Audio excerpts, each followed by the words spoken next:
She's leading in socialpreneurship, and she gave the time for us, guys. She is incredible. So ask her all the questions you have. I don't know how she's planned the talk, but you guys have an hour. If you have questions, maybe if she allows you guys to interrupt, that's fine. If you don't, then you ask her later. Okay, so have fun and enjoy the session. Thank you so much. And I also want to thank Donnie for actually giving me this opportunity and thinking I have something to say that people can actually listen to. Usually when I introduce myself, I just want to, lay a very good ground. So you already know, but I co-founded a company with my husband called Dazimulu Applied Sciences, and essentially we help young people become scientists. And we do this through a portable science kit that I developed. It's called ChemStart, and it is an award-winning kit. I have 3 kids. I've been married forever. And I did my BSc chemistry and biology at UKZN, when UKZN used to be called UND. I don't know if you know what it used to be called that. It used to be University of Natal, Durban. When I finished the BSc chemistry, I then got employed by the university, and I worked there as a technician. And then I thought, since studying there would be free, I might as well just do my honors in chemistry. And when I finished there, I went and I worked for an organization called Technology Innovation Agency. I don't know if you've heard of it before. TIA. Oh, I have. Yeah. So I worked there for 7 years. And while I was working there, I decided that I want to understand a bit more about business. So I enrolled for an MBA at UCT. I did it in 2015, 2016. And it was when I was doing that I realized that I actually wanted to become a social entrepreneur. Now, the reason why I, saying so much in my introduction is I realized that actually as women, that's how we need to introduce ourselves. We mustn't be shy about the things that we've achieved. So when you meet women, you tell them, this is what I'm doing, this is what I've achieved. And there's nothing wrong with that.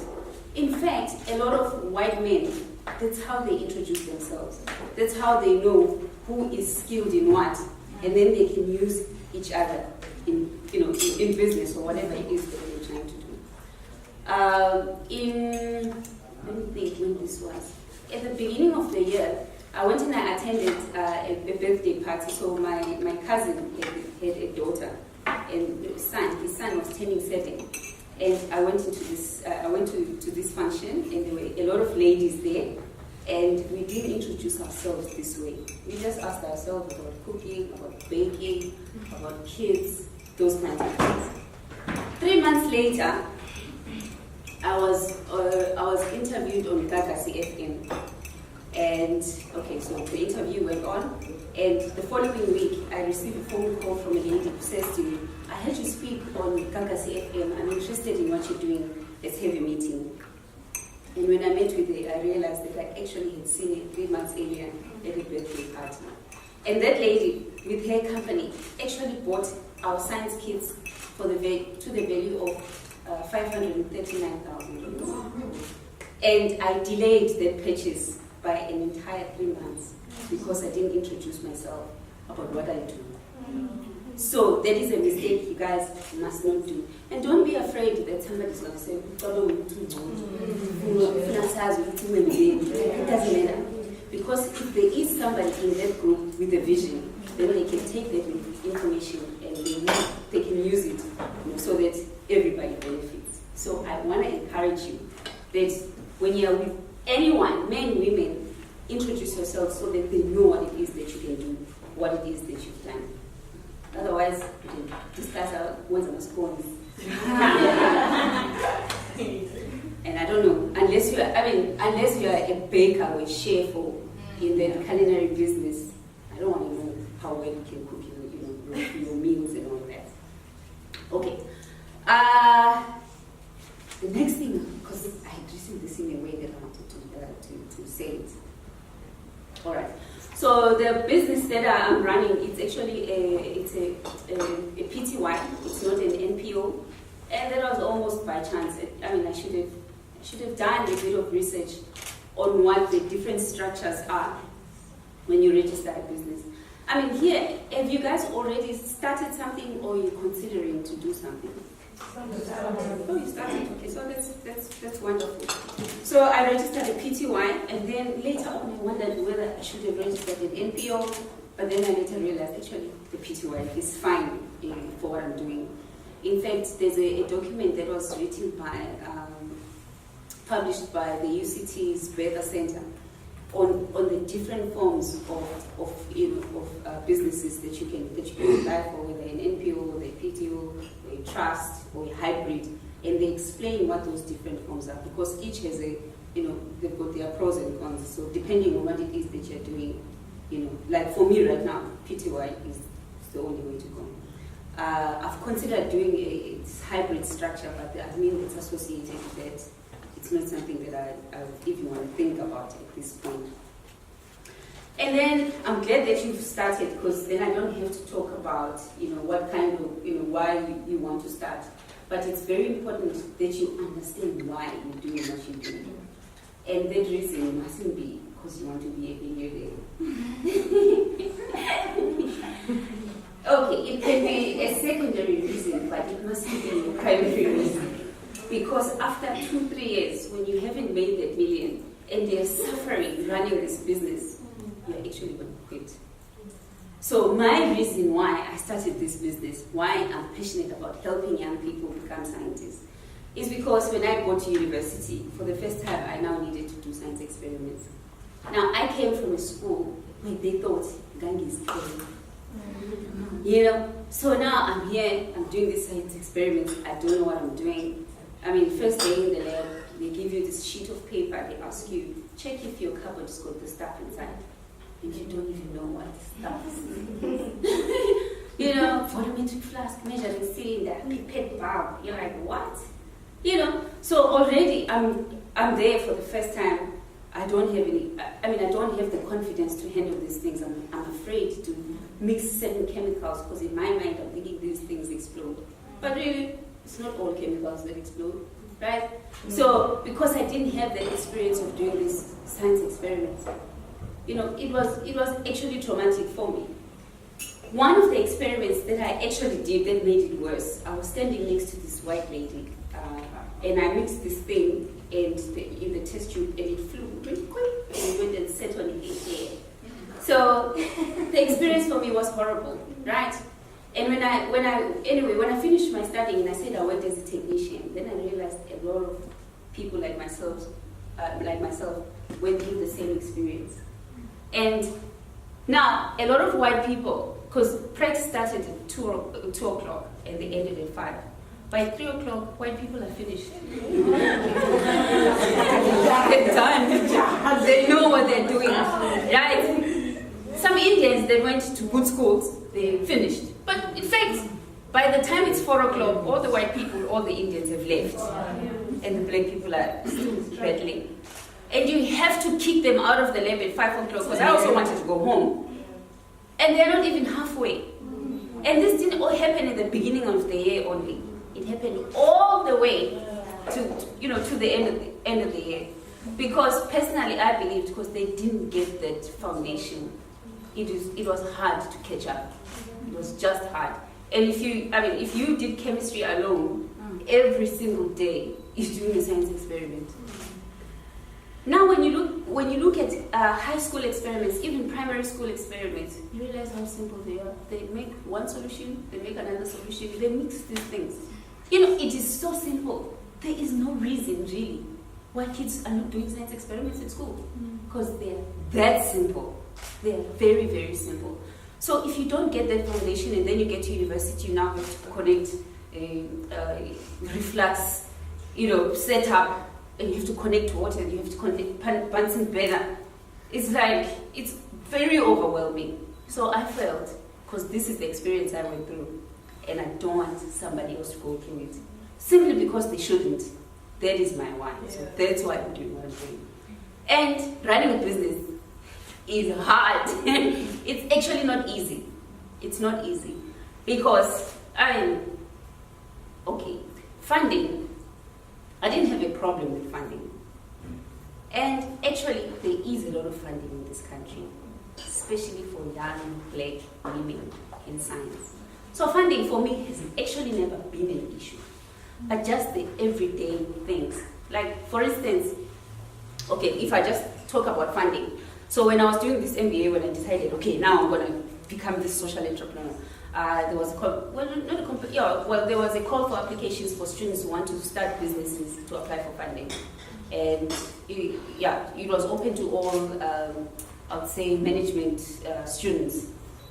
I don't know how many there are, but they were going to give 3 students seed funding for 50,000 rands. So I got the funding. We made it to the top 3. And then 2 weeks later, I also got funding from another organization called Lifeco Unlimited. I don't know if you've ever heard of it. If you haven't, I suggest that you write the name down and you Google them and you call them and you tell them about what you do and how you can access their funding. Lifeco Unlimited. So it's actually shortened for Life College Unlimited, but they call themselves Lifeco Unlimited. They've got a branch here in Durban. And whenever there's a call for applications where they look for, they find both men and women, but they like to focus on women. They struggle to find people to apply for funding. And they give you money, they give you business support, right? So I got 85,000 from them. And then I entered, then I entered another competition that was called Total Startup of the Year. And there, I won. I was number 1 to my shock. Well, I wasn't shocked, but the reason why I applied is because I wanted to win. Yeah. So, but you know what I mean. You're always shocked that you won, which you really shouldn't. So there, I won 600,000 rands, which to me was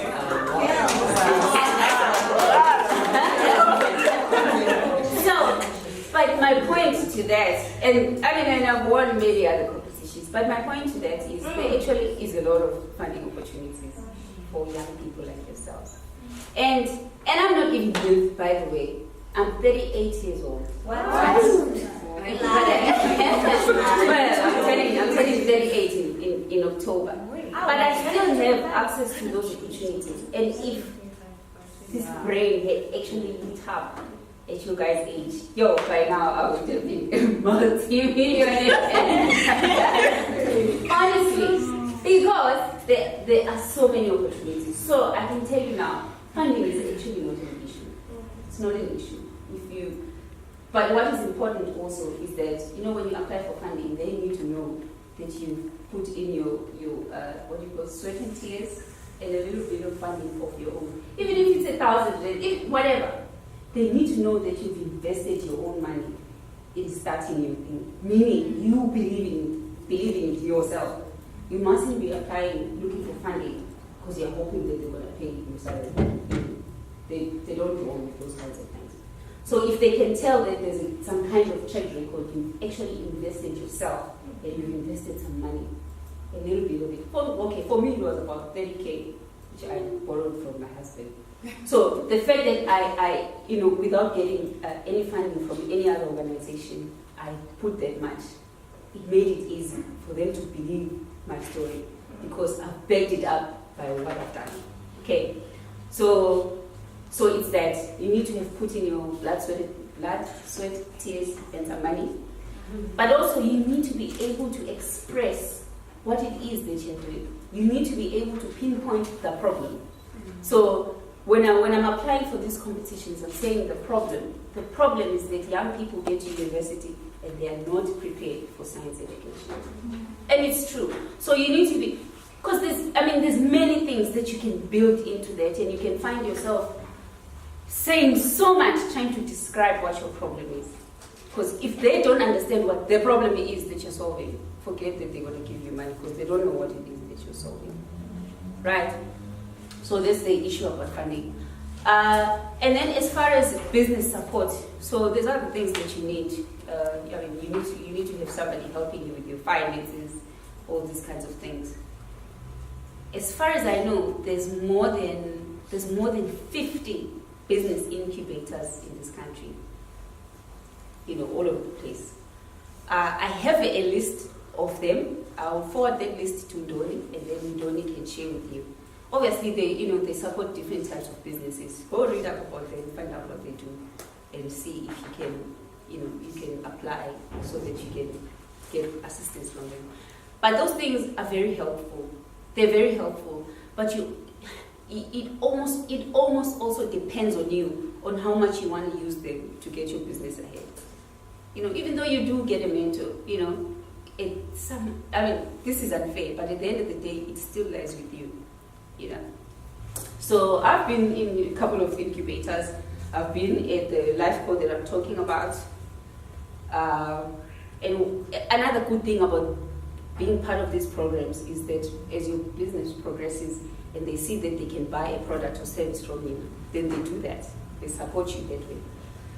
So I've been to LifeCo, I've been to, then there's another one called Red Bull Amaphiko. That one is my favorite. Yeah. Because Red Bull's got a lot of money. But they don't put cash in your account, so whatever that you need, they organize it for you, right? So I've been in quite a number of TV interviews, radio interviews. The one I was telling you about, they organized it. In Joburg, there was a Marie Claire Power Summit. They organized it. I was one of the speakers. So they do those kinds of things. They help you with exposure. Well, that's what I need. So it's exposure that I need from them rather than funding. But I also needed that they help me trademark, protect my brand.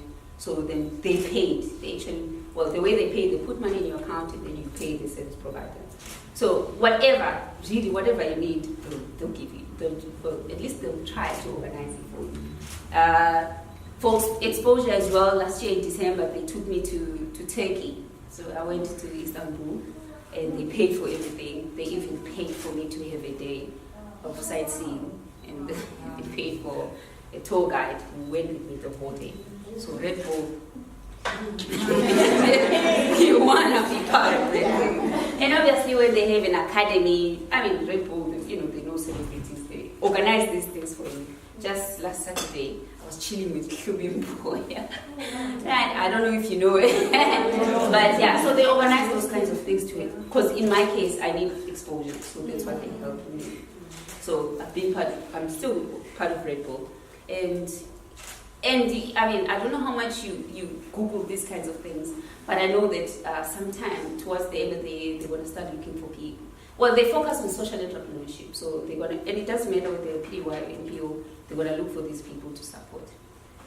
Okay, so you've got to bring them card for them.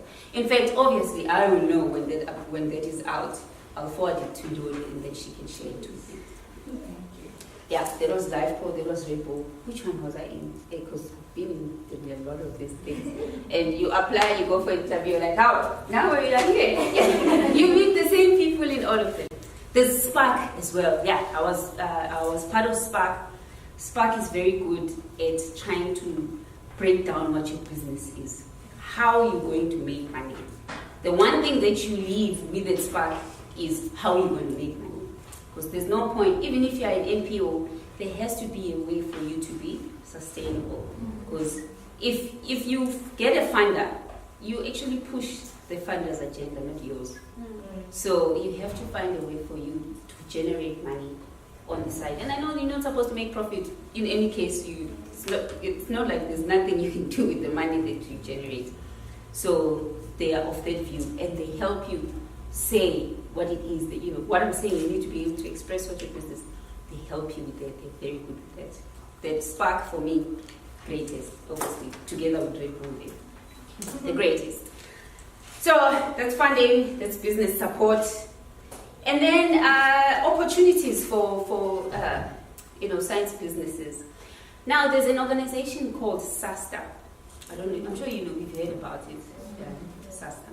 So SASTA every year they run National Science Week. If you really want to start somewhere, getting funding and learning how to do these applications, start with SASTA, because I think their money is the easiest to get.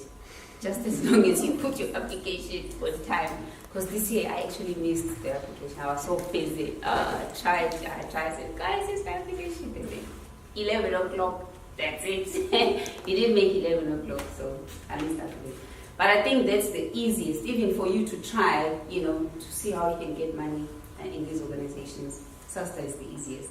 During that week, sometime in September, August, they tell you, well, you say these are the activities that I'll do and I need the money for that. So go to their website, keep on checking until the thing comes out, and you must all apply for that because I tell you it's the easiest to get. But obviously, there's a lot of documents that you need to supply. You need to register your organization in the Central Supplier Database. But you do that, easy to find. And then once you're on that database, depending on what group you said your company belongs under, whenever they're looking for service providers, you get an email to say, we're looking for this. So that one's very easy. And then, now, another thing, you guys are educated. Yes. That's a good thing. It's a good thing that you're educated, but just make sure. Sometimes, I find that sometimes people that are very educated, that education becomes a barrier. Because they're thinking something can't happen. Because we learned that it's supposed to happen that way. I don't know how I can teach you to get out of that mind, because it's almost like you're inside and you can't get out of it to see something's wrong with me being educated now. And I'll tell you a story. It's not really about education, but it's about bending the rules so that you can get what you want, but not breaking the rules. Okay, so in 2013, I did and this is not about business, but it's just about a mind where you need to do what you need to do. So in 2013, I did a diploma at UCT. When I was just excited at the beginning of the year that, I was accepted to do this diploma, I found out I was pregnant. I was like, gosh, what am I going to do? I'm going to be traveling to Cape Town with this tummy. But it had to be done. It was 3 modules.